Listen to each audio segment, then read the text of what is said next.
భిక్షాటన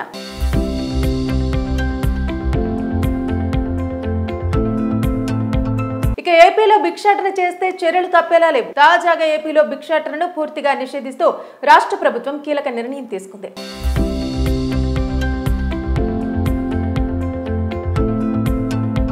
ఈ మేరకు తీసుకొచ్చిన భిక్షాటన నివారణ చట్టం 2025కు గవర్నర్ ఆమోదముద్ర వేయడంతో ఇది అధికారికంగా అమల్లోకి వచ్చింది. ఈ నెల 27న ఈ చట్టాన్ని ఆంధ్రప్రదేశ్ గెజిట్ లో ప్రచురించారు. దీంతో రాష్ట్ర వ్యాప్తంగా భిక్షాటన చేయడం చట్టరీత్యా నేరంగా పరిగణిస్తారు. రాష్ట్రంలో భిక్షాటన ఒక వ్యవస్థీకృత మాఫియాగా మారిందని ప్రభుత్వం గుర్తించింది. కొందరు దీనిని అడ్డుపెట్టుకుని నిరుపేదలను దోపిడీ చేస్తున్నారని, ఈ పరిస్థితిని అరికట్టాలని లక్ష్యంగా పెట్టుకుంది. కొత్త చట్టం అమలు బాధ్యతను సంక్షేమ పోలీసు శాఖలు సంయుక్తంగా పర్యవేక్షిస్తాయి. భిక్షాటన చేసే నిరుపేదలు, నిస్సహాయకులకు పునరావాసం కల్పించి వారికి గౌరవప్రదమైన జీవితాన్ని అందించడమే ఈ చట్టం ప్రధాన ఉద్దేశమని ప్రభుత్వం స్పష్టం చేసింది. ఇక ఇదే సమయంలో 1977 నాటి భిక్షాటన నిషేధ చట్టంలో ప్రభుత్వం ముఖ్యమైన సవరణలు చేసింది. జాతీయ మానవ హక్కుల కమిషన్ సూచనల మేరకు చట్టంలో ఉన్న లెప్పర్, ల్యూనాటిక్ వంటి అభ్యంతరకరమైన పదాలను తొలగించింది. ఈ పదాలు కుష్టు, మానసిక వ్యాధిగ్రస్తులను కించపరిచేలా ఉన్నాయని కమిషన్ అభిప్రాయపడింది. ఈ సూచనను స్వీకరించిన ప్రభుత్వం లెప్పర్ స్థానంలో కుష్టు వ్యాధి సోకిన వ్యక్తి అని, ల్యూనాటిక్ స్థానంలో మానసిక వ్యాధిగ్రస్తుడు అని మార్పులు చేసింది. శాసనసభ మండలిలో ఏకగ్రీవంగా ఆమోదం పొందిన ఈ సవరణలకు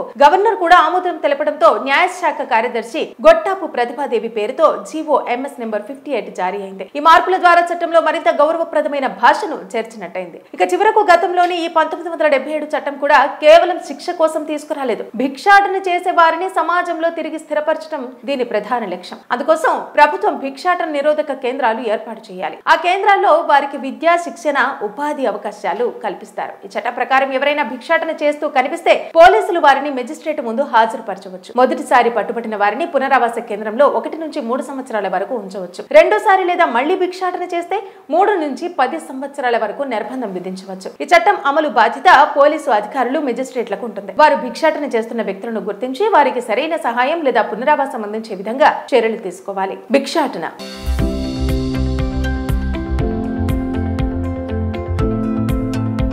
ఇక ఏపీలో భిక్షాటన చేస్తే చర్యలు తప్పేలా లేవు. తాజాగా ఏపీలో భిక్షాటనను పూర్తిగా నిషేధిస్తూ రాష్ట్ర ప్రభుత్వం కీలక నిర్ణయం తీసుకుంది.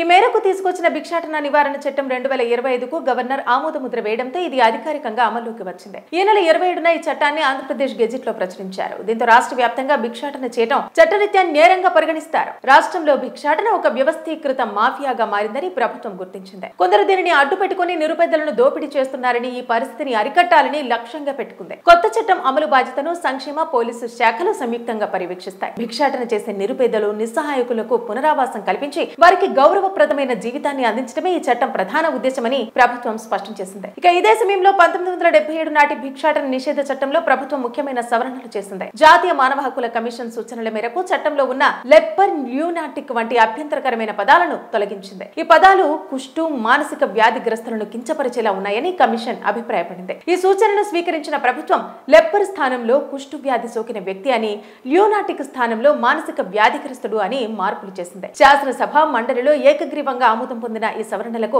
గవర్నర్ కూడా ఆమోదం తెలపడంతో న్యాయశాఖ కార్యదర్శి గొట్టాపు ప్రతిభాదేవి పేరుతో జీవో MS నంబర్ 58 జారీ అయింది. ఈ మార్పుల ద్వారా చట్టంలో మరింత గౌరవప్రదమైన భాషను చేర్చినట్టయింది. ఇక చివరకు గతంలోని ఈ 1977 చట్టం కూడా కేవలం శిక్ష కోసం తీసుకురాలేదు. భిక్షాటన చేసే వారిని సమాజంలో తిరిగి స్థిరపరచడం దీని ప్రధాన లక్ష్యం. అందుకోసం ప్రభుత్వం భిక్షాటన నిరోధక కేంద్రాలు ఏర్పాటు చేయాలి. ఆ కేంద్రాల్లో వారికి విద్యా, శిక్షణ, ఉపాధి అవకాశాలు కల్పిస్తారు. ఈ చట్ట ప్రకారం ఎవరైనా భిక్షాటన చేస్తూ కనిపిస్తే పోలీసులు వారిని మెజిస్ట్రేట్ ముందు హాజరుపరచవచ్చు. మొదటిసారి పట్టుబట్టిన వారిని పునరావాస కేంద్రంలో 1 నుంచి 3 సంవత్సరాల వరకు ఉంచవచ్చు. రెండోసారి లేదా మళ్లీ భిక్షాటన చేస్తే 3 నుంచి 10 సంవత్సరాల వరకు నిర్బంధం విధించవచ్చు. ఈ చట్టం అమలు బాధ్యత పోలీసు అధికారులు, మెజిస్ట్రేట్లకు ఉంటుంది. వారు భిక్షాటన చేస్తున్న వ్యక్తులను గుర్తించి వారికి సరైన సహాయం లేదా పునరావాసం అందించే విధంగా చర్యలు తీసుకోవాలి. భిక్షాటన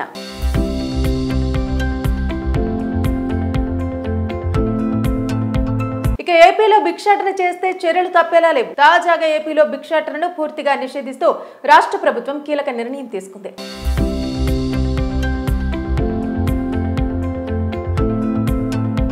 ఈ మేరకు తీసుకొచ్చిన భిక్షాటన నివారణ చట్టం 2025కు గవర్నర్ ఆమోదముద్ర వేయడంతో ఇది అధికారికంగా అమల్లోకి వచ్చింది. ఈ నెల 27న ఈ చట్టాన్ని ఆంధ్రప్రదేశ్ గెజిట్ లో ప్రచురించారు. దీంతో రాష్ట్ర వ్యాప్తంగా భిక్షాటన చేయడం చట్టరీత్యా నేరంగా పరిగణిస్తారు. రాష్ట్రంలో భిక్షాటన ఒక వ్యవస్థీకృత మాఫియాగా మారిందని ప్రభుత్వం గుర్తించింది. కొందరు దీనిని అడ్డుపెట్టుకుని నిరుపేదలను దోపిడీ చేస్తున్నారని, ఈ పరిస్థితిని అరికట్టాలని లక్ష్యంగా పెట్టుకుంది. కొత్త చట్టం అమలు బాధ్యతను సంక్షేమ, పోలీసు శాఖలు సంయుక్తంగా పర్యవేక్షిస్తాయి. భిక్షాటన చేసే నిరుపేదలు, నిస్సహాయకులకు పునరావాసం కల్పించి వారికి గౌరవప్రదమైన జీవితాన్ని అందించడమే ఈ చట్టం ప్రధాన ఉద్దేశమని ప్రభుత్వం స్పష్టం చేసింది. ఇక ఇదే సమయంలో 1977 నాటి భిక్షాటన నిషేధ చట్టంలో ప్రభుత్వం ముఖ్యమైన సవరణలు చేసింది. జాతీయ మానవ హక్కుల కమిషన్ సూచనల మేరకు చట్టంలో ఉన్న లెప్పర్, ల్యూనాటిక్ వంటి అభ్యంతరకరమైన పదాలను తొలగించింది. ఈ పదాలు కుష్టు, మానసిక వ్యాధిగ్రస్తులను కించపరిచేలా ఉన్నాయని కమిషన్ అభిప్రాయపడింది. ఈ సూచనను స్వీకరించిన ప్రభుత్వం లెప్పర్ స్థానంలో కుష్టు వ్యాధి సోకిన వ్యక్తి అని, ల్యూనాటిక్ స్థానంలో మానసిక వ్యాధిగ్రస్తుడు అని మార్పులు చేసింది. శాసనసభ మండలిలో ఏకగ్రీవంగా ఆమోదం పొందిన ఈ సవరణలకు గవర్నర్ కూడా ఆమోదం తెలపడంతో న్యాయశాఖ కార్యదర్శి గొట్టాపు ప్రతిభాదేవి పేరుతో జీవో ఎంఎస్ నెంబర్ 58 జారీ అయింది. ఈ మార్పుల ద్వారా చట్టంలో మరింత గౌరవప్రదమైన భాషను చేర్చినట్టయింది. ఇక చివరకు గతంలోని ఈ 1977 చట్టం కూడా కేవలం శిక్ష కోసం తీసుకురాలేదు. భిక్షాటన చేసే వారిని సమాజంలో తిరిగి స్థిరపరచడం దీని ప్రధాన లక్ష్యం. అందుకోసం ప్రభుత్వం భిక్షాటన నిరోధక కేంద్రాలు ఏర్పాటు చేయాలి. ఆ కేంద్రాల్లో వారికి విద్యా, శిక్షణ, ఉపాధి అవకాశాలు కల్పిస్తారు. ఈ చట్ట ప్రకారం ఎవరైనా భిక్షాటన చేస్తూ కనిపిస్తే పోలీసులు వారిని మెజిస్ట్రేట్ ముందు హాజరుపరచవచ్చు. మొదటిసారి పట్టుబట్టిన వారిని పునరావాస కేంద్రంలో 1 నుంచి 3 సంవత్సరాల వరకు ఉంచవచ్చు. రెండోసారి లేదా మళ్లీ భిక్షాటన చేస్తే 3 నుంచి 10 సంవత్సరాల వరకు నిర్బంధం విధించవచ్చు. ఈ చట్టం అమలు బాధ్యత పోలీసు అధికారులు, మెజిస్ట్రేట్లకు ఉంటుంది. వారు భిక్షాటన చేస్తున్న వ్యక్తులను గుర్తించి వారికి సరైన సహాయం లేదా పునరావాసం అందించే విధంగా చర్యలు తీసుకోవాలి. భిక్షాటన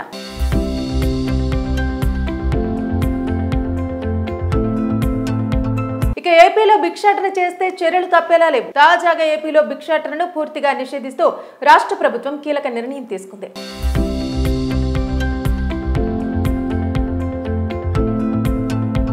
ఈ మేరకు తీసుకొచ్చిన భిక్షాటన నివారణ చట్టం 2025కు గవర్నర్ ఆమోదముద్ర వేయడంతో ఇది అధికారికంగా అమల్లోకి వచ్చింది. ఈ నెల 27న ఈ చట్టాన్ని ఆంధ్రప్రదేశ్ గెజిట్ లో ప్రచురించారు. దీంతో రాష్ట్ర వ్యాప్తంగా భిక్షాటన చేయడం చట్టరీత్యా నేరంగా పరిగణిస్తారు. రాష్ట్రంలో భిక్షాటన ఒక వ్యవస్థీకృత మాఫియాగా మారిందని ప్రభుత్వం గుర్తించింది. కొందరు దీనిని అడ్డుపెట్టుకుని నిరుపేదలను దోపిడీ చేస్తున్నారని, ఈ పరిస్థితిని అరికట్టాలని లక్ష్యంగా పెట్టుకుంది. కొత్త చట్టం అమలు బాధ్యతను సంక్షేమ, పోలీసు శాఖలు సంయుక్తంగా పర్యవేక్షిస్తాయి. భిక్షాటన చేసే నిరుపేదలు, నిస్సహాయకులకు పునరావాసం కల్పించి వారికి గౌరవప్రదమైన జీవితాన్ని అందించడమే ఈ చట్టం ప్రధాన ఉద్దేశమని ప్రభుత్వం స్పష్టం చేసింది. ఇక ఇదే సమయంలో 1977 నాటి భిక్షాటన నిషేధ చట్టంలో ప్రభుత్వం ముఖ్యమైన సవరణలు చేసింది. జాతీయ మానవ హక్కుల కమిషన్ సూచనల మేరకు చట్టంలో ఉన్న లెప్పర్, ల్యూనాటిక్ వంటి అభ్యంతరకరమైన పదాలను తొలగించింది. ఈ పదాలు కుష్టు, మానసిక వ్యాధిగ్రస్తులను కించపరిచేలా ఉన్నాయని కమిషన్ అభిప్రాయపడింది. ఈ సూచనను స్వీకరించిన ప్రభుత్వం లెప్పర్ స్థానంలో కుష్టు వ్యాధి సోకిన వ్యక్తి అని, ల్యూనాటిక్ స్థానంలో మానసిక వ్యాధిగ్రస్తుడు అని మార్పులు చేసింది. శాసనసభ మండలిలో ఏకగ్రీవంగా ఆమోదం పొందిన ఈ సవరణలకు